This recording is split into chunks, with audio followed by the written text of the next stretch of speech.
Next. Behind this reunion selfie lies an untold story of time, fame, loss, and the lasting legacy of Mad Men. There is a special kind of sadness in seeing a man stand beside the version of himself that still believed reinvention would be enough. Not healing, not truth, not peace, just reinvention. That is why Mad Men fits the selfie with time idea so perfectly. Because no great television drama understood the distance between image and identity quite like this one. A younger Don Draper still wearing perfection like armor. An older Jon Hamm standing beside him, carrying all the years after the role, all the silence after the applause, all the understanding that comes too late. A younger Peggy Olson still trying to enter a room that was never built for her. An older Elizabeth Moss looking back with the strength that only time can give. A younger Betty still frozen inside beauty. A younger Joan still turning poise into survival. A younger Roger still laughing at the emptiness before it has fully caught up with him. And maybe that is what Mad Men always was. Not just a period drama. Not just a show about advertising. Not even just a show about America in the 1960s. It was a show about performance. About the stories people tell to sell products. The stories they tell to sell themselves. And the stories they tell so they do not have to face the truth. Mad Men premiered on July 19, 2007, and ended on May 17, 2015, running for 7 seasons and 92 episodes on AMC. It quickly became one of the flagship dramas that helped define the prestige TV era, and Britannica describes it as a series widely praised for its nuanced portrayal of 1960s social life and for its stylish visual design. But style was never the whole story. The style was the seduction. The pain was the substance. That is why the show endured. It looked immaculate. But beneath that polish, everything was unstable. Marriage, class, masculinity, motherhood, race, work, desire, ambition, American optimism itself, and television noticed. Mad Men became one of the most acclaimed dramas of its time. The Television Academy credits the show with 16 Emmy wins overall, and it made history as the first basic cable series to win Outstanding Drama Series, doing it 4 years in a row. At the Golden Globes, the series won Best Television Series, Drama multiple times, and Jon Hamm eventually won Best Actor in a TV drama for the show's final season. That kind of success matters. But trophies alone do not create legacy. What created legacy was the precision. The silence in an office after a cruel sentence. The loneliness of a beautiful suburban kitchen. The smoke hanging in a meeting room while everyone pretended they were discussing business when they were really discussing power. The look on Peggy's face when work finally became authorship. The terrible grace of Joan learning the price of being seen. The ache of Betty knowing she had been admired without being understood. The weird spiritual emptiness of Don Draper, a man who could invent desire for the whole country while never fully understanding his own.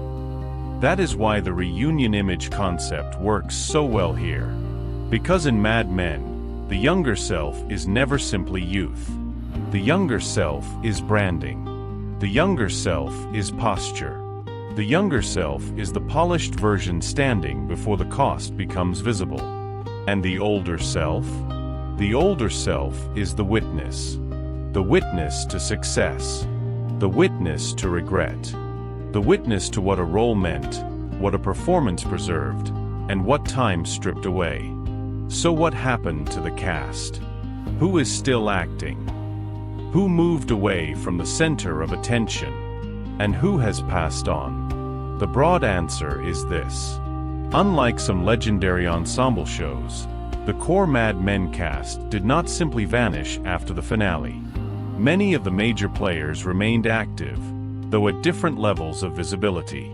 In 2025 retrospectives and current IMDb listings, Jon Hamm, Elizabeth Moss, Christina Hendricks, John Slattery, Kiernan Shipka, and several others are still clearly active in film and television. Ham is leading Your Friends and Neighbors, while Moss remained at the center of The Handmaid's Tale through its final season.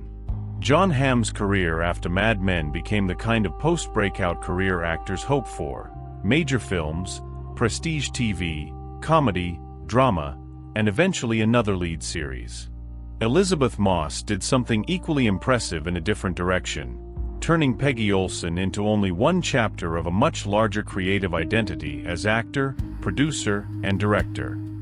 Christina Hendricks also remained active across television and voice work, while John Slattery continued acting and directing work after the show. Kiernan Shipka, who grew up on camera as Sally Draper, built a substantial screen career of her own. Others followed quieter paths. January Jones is still active, but her pace has been more selective than some of her co-stars' more visible runs. Vincent Kartheiser and Jessica Pear have not disappeared, but they have been less central to the mainstream conversation than Hamm or Moss. That is an important distinction. This is less a story of retired forever than a story of careers moving at different speeds, with some performers remaining high-profile and others becoming more occasional or lower-volume presences. So when people ask, who left the stage? The honest answer is, very few central cast members truly left in a dramatic, definitive sense. Most continued. Some accelerated. Some became selective. Some stayed visible in prestige projects. Some stepped back from the hottest spotlight without exiting the profession. That honesty matters, because Mad Men deserves accuracy. And then there is the more painful question: who is no longer here? The most significant loss tied directly to the main ensemble is Robert Morse, who played Bert Cooper. Variety reported that he died on April 20th, 2022, at the age of 90. His work on Mad Men gave the show one of its strangest and most unforgettable presences. A man who seemed at once ancient, whimsical, detached, and sharper than everyone else in the room. And that changes the emotional geometry of the reunion image. Because once an actor has died, the fantasy of the selfie becomes something else. It is no longer only a reunion. It becomes an act of remembrance. The younger version stays forever inside the frame of the old series. The older version survives in interviews, in still photographs, in behind-the-scenes footage, in all the years that came after. And if the older version is gone too, then the image becomes almost spiritual. Not a gimmick. Not nostalgia for its own sake. An elegy. That is where Mad Men becomes especially powerful in your format. Because this was always a show about the life behind the image. About the hidden self behind the face in the ad. The lonely self behind the good suit. The frightened self behind confidence. The exhausted self behind beauty. The child behind the adult performance. And no character embodied that more completely than Don Draper. People often talk about Don as if he were simply cool. But Mad Men understood that style without self-knowledge is not freedom. It is camouflage. That is one reason the show still ranks so highly in greatest of all-time conversations. Rolling Stone placed it at number 4 on its all-time TV ranking, behind only The Sopranos, The Wire, and Breaking Bad in that particular list. Variety also includes it within the top tier of television history. So has anything surpassed it? That depends on what you mean by surpassed. If you mean raw plot momentum, many viewers would choose Breaking Bad. If you mean urban scope and social systems, some will choose The Wire. If you mean anti-hero psychology and foundational influence, many will choose The Sopranos. But Mad Men owns something rarer. It owns interiority. It owns mood. It owns emotional architecture. It owns the silent spaces where identity is built and broken. Few shows have ever been so interested in the private cost of public performance. Few shows have ever made stillness so dramatic. Few shows have understood that the saddest thing in a room is often the person who appears most composed. That is why it still lasts. Not because everyone agrees it is the single greatest show ever made. They do not. But because no serious conversation about television greatness feels complete without it. And maybe that permanence comes from the show's central value. Because Mad Men is not really about advertising. Advertising is the setting. Performance is the mechanism. But the core is identity. Or more precisely, the cost of building a life on surfaces. That is the core value of Mad Men. It tells us that reinvention can be powerful, but not limitless. That talent can open doors but cannot heal a divided soul. That beauty can attract love without guaranteeing intimacy. That status can silence pain without resolving it. That work can become liberation for some and prison for others. And that every role we play for too long begins to ask for a piece of who we are. Peggy Olson gives the series one kind of answer. She grows. She authors herself. She pays a price, but she moves toward ownership. Joan gives another answer. She learns how often competence is exploited when wrapped in beauty, and how power has to be seized, not granted. Betty gives a tragic answer. She reveals what happens when a culture worships the image of a woman while refusing to nourish the person inside it. Roger gives us wit as defense. Pete gives us hunger as inheritance. Lane gives us shame wrapped in dignity. Sally gives us the child who sees more than the adults want to admit. And Don gives us the central wound. A man who could make America want anything, because he understood longing better than anyone. The tragedy is that he could understand longing in the abstract more easily than he could understand love in practice. That is why the older and younger self-image hits so hard with Mad Men. The younger Don still thinks he can outrun himself. The older Don knows that no campaign, no affair, no move, no new name, and no perfect pitch can permanently solve the problem of being divided inside. The younger Peggy still wants entry. The older Peggy knows that entry was never the finish line. The younger Betty still believes beauty will keep the structure standing. The older Betty knows structures collapse quietly first. The younger Joan still knows how to command a room. The older Joan knows what that command cost. That is not just nostalgia.